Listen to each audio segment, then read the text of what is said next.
আমরা তো স্বৈরাচার সরকারের পতনটা চেয়েছি, আন্দোলন করেছি সুষ্ঠু স্বাভাবিক একটি দেশ পাবার জন্য। কিন্তু এখন দেখছি যে দেশে আইন শৃঙ্খলাই নাই। আমার কাছে তো মনে হচ্ছে ধানমন্ডি, মোহাম্মদপুর এই যে জায়গাটিতে গুলিস্তান বানিয়ে ফেলেছে। আমার বাসা মিনাবাজারের কাছে, তো মিনাবাজারটা যদি স্টার কাবাব দেখি, ওখানে প্রতিদিন মোবাইল ছিনতাই হচ্ছে, ব্যাগ ছিনতাই হচ্ছে।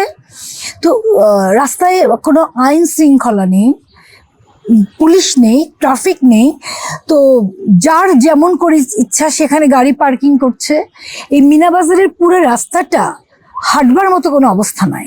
ওখানে উভার মোটো রেখে দিয়েছে, যার যেখানে ইচ্ছা সেখানে স্টল বসিয়ে নিচ্ছে।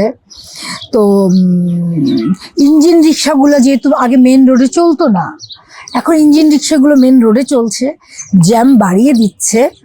তো মানে প্রতিদিন ধানমন্ডিতে প্রায় আমি 24 বছরের মতন আছি, তো কখনো আমি দেখিনি এভাবে মানে ছিনতাই হতে। আমার মোবাইলটাই যেভাবে ছিনতাই হয়েছে, তো এরকম মানে বললো ওখানে লোকজন প্রতিদিন হচ্ছে এটা। এবং আপনারাও খেয়াল করবেন যে ধানমন্ডি, মোহাম্মদপুর এখানে মানে অলমোস্ট গুলিস্তান যাত্রাবাড়ির মতন হয়ে গেছে। এখানে আমার কাছে আলাদা করে কিছু লাগছে না।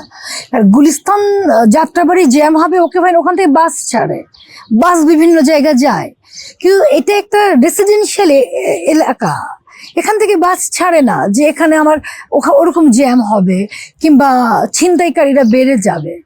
তো এটার আমার মনে হয় যে যারা আমাদের অন্তর্বর্তীকালীন সরকার আছে তারা যদি একটু দৃষ্টি আকর্ষণ করেন, মানে তাহলে আমরা স্বস্তির সঙ্গে বাঁচতে পারি, ভালো হয়।